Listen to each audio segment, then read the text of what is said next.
Generally આપણી એક માન્યતા છે કે સુંદર દેખાવા માટે પાર્લરમાં જવું પડે છે, ફેશિયલ કરવા પડે છે, બહુ બધા પૈસા ખર્ચવા પડે છે, પણ એ માન્યતા બિલકુલ તદ્દન ખોટી છે. તો આજ ડિમ્પલ્સ ડિસીઝમાં એવો પાવડર તૈયાર કરીશું જે ઘરની સામગ્રીઓથી તૈયાર થશે ને તો તેમાં કોઈ કેમિકલનો પણ ઉપયોગ નહીં થયેલો હોય, તો તમને સ્કિનમાં કોઈ નુકસાન તો નહીં જ થાય, સાથે તમારા પૈસા, તમારો સમય પણ બચી જશે અને બહારના પૈસા ખર્ચવા છતાં જે ફેશિયલ કરાવો છો ને તેનાથી કંઈ ગણું વધારે તમારું માત્ર ચહેરો જ નહીં પણ પૂરું શરીર ચમકાવશે. તો ચલો પાવડર બનાવતા પહેલાં તેનો યુઝ કઈ રીતે કરવો તે પહેલાં આપણે જોઈ લઈએ. અને આ પાવડરનો ઉપયોગ કઈ રીતે કરવો એ હું તમને હવે બતાવું. તો આપણો આ પાવડર લગભગ 20 ચમચી જેવો તૈયાર થયો છે, તો આશરે 20 દિવસ તો આ પાવડર તમારે ચાલશે જ. તો દરરોજ 1 ચમચી જેટલો પાવડર તમારે ઉપયોગમાં લેવું. આ 1 ચમચી જેટલા પાવડરમાં 2 ચમચી જેટલું આપણે તાજું દહીં ઉમેરવાનું છે. આ જે પેસ્ટ તૈયાર થશે તે તમારા આખા શરીરમાં થઈ જશે, બિલકુલ ઘટશે નહીં અને વધશે પણ નહીં, એકદમ પરફેક્ટ થઈ જશે. તો આ મેં તમને રેશિયો આખા શરીરમાં લગાવવા માટેનો બતાવ્યો છે.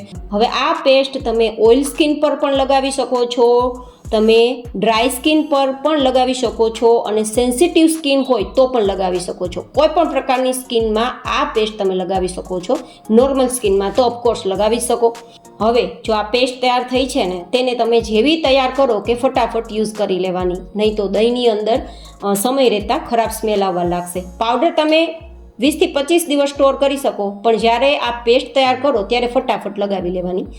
તો હવે આ પેસ્ટનો ઉપયોગ કરી હું તમને લાઈવ રિઝલ્ટ બતાવવા માગું છું કે રિઝલ્ટ તમને કેવું મળશે ને હું આગળ બતાવીશ. તો હવે હાથમાં થોડી આપણે પેસ્ટ લગાવીશું. તમે પૂરા શરીર પર લગાવી શકો છો, ચહેરા પર લગાવી શકો છો. આ તો તમને રિઝલ્ટ બતાવવા માટે હું આટલો હાથ બતાવું છું. તો તમે જુઓ, હું આ રીતે લાઇટ વેટ લગાવું છું અને લગાવ્યા બાદ આને માત્ર 1 મિનિટ માટે હું સુકાવા દઈશ. જોકે તમારે દરરોજ લગાવ્યા બાદ 15 મિનિટ માટે સુકાવા દેવાનું અને 15 મિનિટ સુકાઈ ગયા બાદ તમારે હળવા હાથે મસાજ કરી અને સાદા પાણીથી ધોઈ લેવાનું. પણ હું તમને રિઝલ્ટ માત્ર 1 મિનિટમાં બતાવવા માગું છું. તો મળીએ 1 મિનિટ બાદ.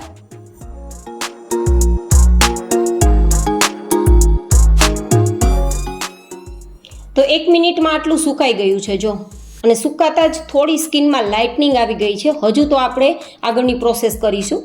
તો હવે શું કરવાનું છે, આપણો બીજો જે હાથ હોય ને તેને પાણીથી ભીનો કરી લેવાનો અને ભીના હાથથી આપણે આંગળીઓના મદદથી થોડું ઘસવાનું. એકદમ વજન દઈને નથી ઘસવાનું, હળવા હળવા હાથે ઘસવાનું છે અને માત્ર 30 થી 40 સેકન્ડ માટે જ ઘસવાનું છે. આ રીતે રબ કરશો ને તો સ્કિનની અંદર રહેલા રોમ છિદ્રોમાં રહેલી ગંદકી દૂર થશે અને પરિણામે પૂરા સ્કિનને લાઇટ કરશે, શાઇન કરશે અને વ્હાઇટ કરશે, સાથે જ ટાઈટ પણ કરશે. તો આ રીતે આપણે 30 થી 40 સેકન્ડ સુધી રબ કર્યા બાદ સાદા પાણીથી ધોઈ લેવાનું છે. તો હું તમને માત્ર 1 જ મિનિટમાં રિઝલ્ટ બતાવીશ. અત્યારે તમને લાઈવ ડેમો 1 જ મિનિટ માટેનો બતાવેલો છે. તમારે 15 મિનિટ સુધી આ રીતે રાખી અને પછી તમારે પાણીવાળો હાથ કરી થોડી વાર રબ કરીને પછી ધોવાનું છે, તો તમને રિઝલ્ટ વધારે મળશે. તો આ મેં પાણીથી હાથને ધોઈ લીધો છે. તો ધોયા બાદ બંને હાથ વચ્ચેનો ડિફરન્સ તમે જુઓ અને હાથને એકદમ કોરા કપડાથી લૂછી લીધા બાદ પણ તમે રિઝલ્ટ જુઓ. તો હવે તમે જુઓ 1 મિનિટ પછીનો ડિફરન્સ કેવો છે. તો તમે વિચારો 15-20 દિવસ સુધી જો તમે કન્ટિન્યુ આ વસ્તુનો યુઝ કરશો તો તમને કેટલો ફાયદો થશે, તમે ખુદ અનુભવ કરી શકશો, એ મારી તમને ખાતરી છે. તો પાવડર તૈયાર કરવા માટે આપણે ઘરમાં જ મળી રહે તેવી સામગ્રીઓનો ઉપયોગ કરીશું. તો સૌથી પહેલાં લેશું આપણે વરિયાળીનો પાવડર. જનરલી બધા જના ઘરમાં વરિયાળી હોય છે, તો તેને મિક્સરમાં દળી અને તેનો પાવડર તૈયાર કરીને લેવાનો છે. તે 25 ગ્રામ જેટલો વરિયાળીનો પાવડર અને ચમચીના માપથી જોઈએ તો 4 ચમચી જેટલો આ પાવડર હશે. હું તમને ગ્રામમાં પણ વજન બતાવીશ અને ચમચીના માપથી પણ વજન બતાવીશ, જેથી તમને જે રીતે અનુકૂળ હોય તે રીતે સામગ્રીઓને તમે ભેગી કરી શકો છો અને આ પાવડર તૈયાર કરી શકો છો. વરિયાળી છે તે આપણા ચહેરાની સુંદરતા વધારવામાં, ખાસ કરીને ચહેરા પર થતા ખીલને દૂર કરવામાં અને આપણા ચહેરાની અંદર જે રોમ છિદ્રોમાં ગંદકી જમા થઈ ગઈ હોય તે ગંદકીને દૂર કરવામાં અને ચહેરાને ચમકાવવામાં ફાયદાકારક છે. સાથે જ આપણે બીજી સામગ્રી લેશું આપણા સંતરાની છાલ. આ સંતરાની છાલ આપણે આમ તો ફેંકી દેતા હોઈએ છીએ, પણ આ છાલને ફેંકતા નહીં, આને તમે સૂકવી અને તેનો પાવડર તૈયાર કરી શકો છો. તો મેં અહીંયા સીધો જ પાવડર લીધો છે ઉપયોગમાં અને એ 25 ગ્રામ જેટલો પાવડર છે અને ચમચીના માપથી જોઈએ તો 4 4 ચમચી જેટલો પાવડર છે. સંતરાની છાલ ચહેરા પર રહેલા કાળા ડાઘા, ધબ્બા, કાળાશને દૂર કરે છે. ખાસ કરીને સૂર્યતાપથી બળી ગયેલી સ્કિનને વ્હાઇટ કરવાનું કામ કરે છે. અને જો આ પાવડરનો ઉપયોગ માત્ર ચહેરા પર જ નહીં પણ પૂરા શરીરમાં કરવામાં આવે ને તો કાયા પલટ થઈ જાય છે અને અરીસાની જેમ તમારું આખું શરીર ચમકવા લાગે છે. તો હવે ત્રીજી સામગ્રી રહેશે ગુલાબની પાંખડીઓ. આ ગુલાબની પાંખડીઓને તમે સૂકવી અને તેનો પાવડર તૈયાર કરી શકો છો. આ ગુલાબની પાંખડીનો પાવડર પણ 25 ગ્રામ જેટલો છે અને ચમચીના માપથી જોઈએ તો 4 ચમચી જેટલો છે. આ ગુલાબનો પાવડર છે તે આપને શીતળતા અને ઠંડક આપે છે. ચહેરા પર કે પૂરા શરીરમાં તમે લગાવશો તો તમારા ચહેરાની અંદર ઠંડક આપશે. ટૂંકમાં કહીએ તો તમારા પૂરા શરીરને અને ચહેરાને ગુલાબી ગુલાબી શાઇનિંગ આપશે. જેને આપણે બેબી સ્કિન કહીએ છીએ ને, બેબી સ્કિન કોને પસંદ ના હોય? તો આવી બેબી સ્કિન આપણે જો આ ઉંમરમાં પણ મેળવવી હોય ને તો ગુલાબના પાવડરનો જરૂરથી ઉપયોગ કરવો જોઈએ.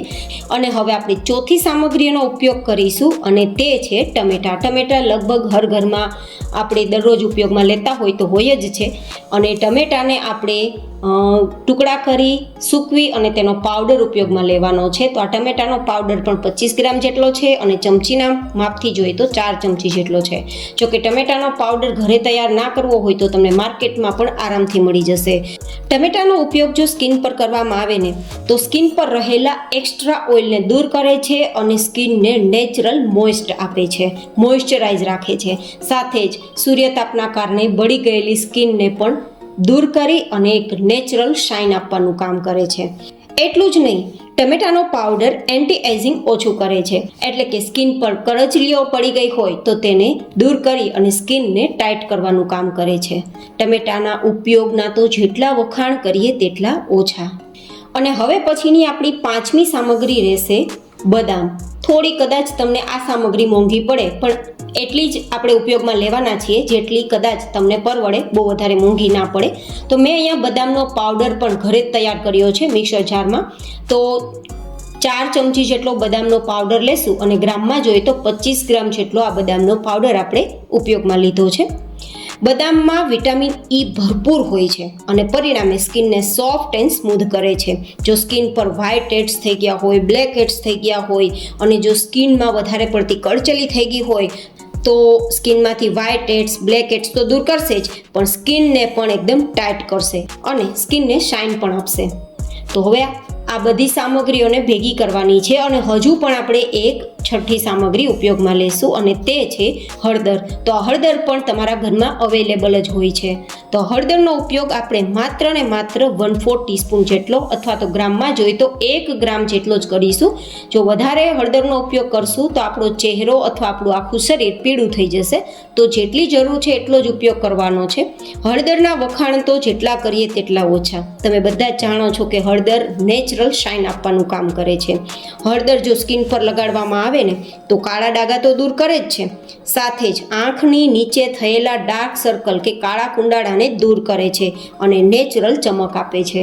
તો હવે આ બધી જ સામગ્રીઓ ઘરમાં મળી રહે તેવી પણ છે અને કદાચ તમે બહારથી પરચેસ કરવા માગો છો તો પણ તમને આરામથી મળી જશે, પણ એકદમ ઓછા ખર્ચે અને બિના ઝંઝટ. તો આ બધી સામગ્રીઓને ભેગી કરી લેશું અને ભેગી કર્યા બાદ તમે એરટાઇટ બોક્સમાં ભરી આ પાવડરને તમે 15 થી 20 દિવસ સુધી યુઝ કરી શકો છો. બિલકુલ ખરાબ નહીં થાય. તો તમને મારી આજની આ વિડીયો બનાવવાની મહેનત કેવી લાગી મને જરૂરથી તમારા ફીડબેક આપજો. ફરી મળીશું એક નવા જ વિડીયો સાથે. ત્યાં સુધી stay healthy, stay happy, take care.